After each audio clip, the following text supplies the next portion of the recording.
Hello and welcome to another random edition of Murphy's Market Minute with Elliot Omenson. And Nathaniel Vossman. He's not as cute as the last guest we had on for Murphy's Market Minute, but yeah, you know, he brings other things to the table. Debatable. Debatable.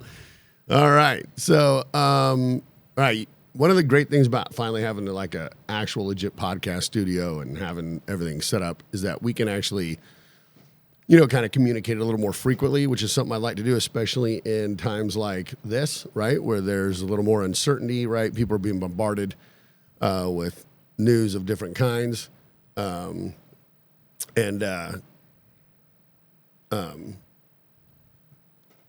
can kind of keep you guys a little more up to date, right? And as things are occurring, because things occur pretty quickly. So one of the things we talked about in the last Murphy's Market Minute, right, is that what do you want to do when the market goes down? Depending on who you are, depending on what's appropriate for you. You may, if the losses get, you know, close enough to what your threshold is, you may want to move to a more protected position. You also might want to go buy on the dip. Yeah. Right? Because it's always fun to buy things when they're on sale. Yeah. I think it, like we were talking about earlier, it comes down a lot to, you know, where you're at and how old you are. Like someone like me, I'm 27, and, you know, all this money I'm investing is stuff that I really don't plan on touching for many years. Yeah. And so like now is more of an exciting time to invest than when the markets are really, really strong. Because like I see it just as everything's on sale. Yeah, but let's think about who our focused target market is, right? Yeah. There are people who are retired or approaching retirement. Yeah. They're in retirement, they're living off their money. Now, hang on. Can what you're saying still apply to one of those people? I would say so. Well, absolutely, right? So one of the things that a lot of our clients may recall from their planning sessions is our wheel of time, right? Previous to being retired, your financial advisor builds your portfolio based on asset allocation. But once you go into retirement, it's a little more important to change and base your portfolio on asset designation. And asset designation is just the idea that you have a specific purpose for your asset, right? Yeah. So we find the most valuable asset designation is based on designation of time. What point in time are you going to use that? And so in our wheel, we have three main sections of time. The first one is years, say 1 to 3 or 1 to 5. Then we have years, you know, whether it's years 4 to 10 or 5 to 10 or 11, whatever, it just depends on your age and your circumstances. And then you have this other bucket that's designated for years like 11 or 15 and on, right? So if I am retired and I have assets I don't plan on touching for 10 to 15 years, then does a little bit of even what you're feeling and thinking apply to that bucket of assets? Could it? Well, I would say so, because it's like it's a similar mindset. Like you're less concerned about downturns in the market if you're not planning on touching it. So whether or not you're adding to that is kind of irrelevant. It just shouldn't. If you're not planning on touching it anytime soon, why be worried about short-term fluctuations? Absolutely. And so then one of the things we do, right, is we want a bucket of assets that are protected. That's your cash in your bank. That's CDs. You know, that can be your annuity, right? Yeah, exactly. We use an annuity a lot for those kind of buckets. And we also use the annuity for bucket number 2 as well quite often, right? So knowing that your entire financial plan has these different periods of time covered, it should allow us to operate with a little less worry about some of the market fluctuations. Now, one of the other things we talked about is your days of biggest gains generally follow what? The biggest losses. The days of biggest losses. So if you move out, right, depending on what your thresholds are, if you move out, you may miss the best opportunity to recover, right? And so now this is why a lot of people advise against trying to time the market. Now, I'm not against trying to time the market, and I'm not for always trying to time the market, right? I think there's, you know, and so what we try to look for is, are there actual legitimate underlying concerns with the market that are going to cause these drops to continue for a significant amount of time, right? Now, I was talking to somebody on my way into work today that I really feel like what we're witnessing today is very reminiscent of 2018. And at the end of 2018 is when Trump enacted his first trade package against China. And the media was just hammering him. And you'd see the market go down. All these reports would come out for days that these tariffs were going to cause us to, suffer economic collapse. We couldn't beat China on any level. And then an announcement gets made by like the ambassador to China that we've reached some kind of agreement. The market would go back up. Then the CFO or CEO of Huawei, one of the largest tech companies in China, gets arrested in Canada. And then that's like all the media stories are that this arrest of this person, this CFO or whatever, was going to ruin this trade agreement. The market plummets down again. And then an announcement comes out, no, it's not going to ruin the trade agreement. And the market goes up again. It was so bad that Mohammed, I can never remember his last name, but he's like the head of Allianz. And he's based out of London. He penned an article in Bloomberg basically telling American media that you're literally going to drive the world into a recession if you don't stop just attacking and lying about everything. It was pretty wild. I always thought you have to be pretty biased in order to convince a Muslim to defend Donald Trump. Like, I was just like, what is going on, right?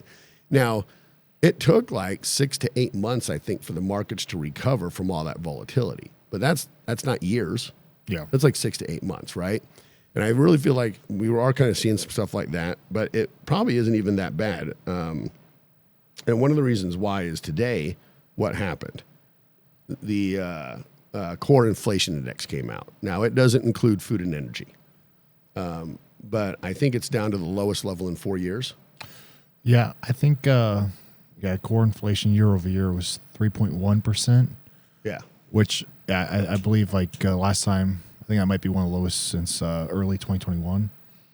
But core inflation was I think 3.1, and then like inflation like as a whole, including food and energy, was like 2.8. So it's actually a little bit lower. Yeah. Yeah. And so this has been pretty good news. And so for today, the S&P is up a 0.5 point right now. It had been up a little bit higher. It's kind of coming back just a little. Let's see. What else do we got? We got the Dow is down 0.18%. The NASDAQ, on the other hand, right? It's popping. All right. It's up over 1.19. All right. Tesla's made a massive comeback today. I mean, they got a long ways to go, right? But they're up 17.82%. Shopify's up 4.5%. A lot of our clients are in VGT, the Vanguard General Technical Fund. It's up 9.23. Oh, that's points. That's not percentage. Hang on. Yeah, 1.71. Tesla's 7.6. 7.6. Yeah, I was reading points. Yeah. I just switched it over to percentages. But still a good day. I thought 17 was a little crazy. Still a phenomenal day. So. Yeah. Yeah, and SPY actually just climbed up even higher to 0.66. Triple Q, which a lot of our clients in, is up 1.3, 1.29. Yeah. So this inflation report came out. There's another one coming out in 30 days. There's talk back again of the Fed cutting rates again due to this trajectory of inflation. So, I mean, look, yeah, we suffered a little bit. The market's still down. When I say market, I'm always talking about the S&P 500. So year to date, it's still down negative 4.68%. Whether or not this is a sign of stabilization is yet to be seen. There's also a really great article out that I would suggest people read. Maybe we'll link to it. But it's titled "Why Trump Cares More About Tariffs Than the Market Right Now," and I think it really does a great job of providing a pretty unbiased view of what Trump's doing. It definitely is not written pro, and it definitely is not written negative. It's just like an assessment, and that's the kind of news I love, right? You can interpret for yourself whether it's positive or negative. It's on Yahoo Finance by Ben Worschel. He's a Washington correspondent. And it's just really interesting, right? And he gives some quotes from Trump. He talks about what some economists are saying. But basically, it's just about how, it's the same thing we've been saying here, right? There's going to be a little bit of no pain, no gain, right? That there is a retooling of the American economy. What did you say? Apple is going to announce $500 billion over, 10 years? I believe 5. 5 years. And then GE just announced they're investing $1 billion and hiring, I think, 5,000 people here in the United States. And these are like really good jobs. Yeah. All right. A lot of engineering, stuff like that. Right. So I don't know. I think it's pretty neat. Yeah. I definitely, I think one of the biggest things I appreciate about what's going on, whether it's in the economy or within our government, it's at least it feels like the first time in my lifetime, including the first Trump term, that like someone's like actually focused on like the long-term future. Yes. Instead of their 4-year reelection. Yeah. And maybe it's because Trump can't do a third term, but like, I do think, I mean, that's what you think. And right now he has a net positive approval rating actually on RCP. It's close, but he's a net positive. Wow. And that's a miracle.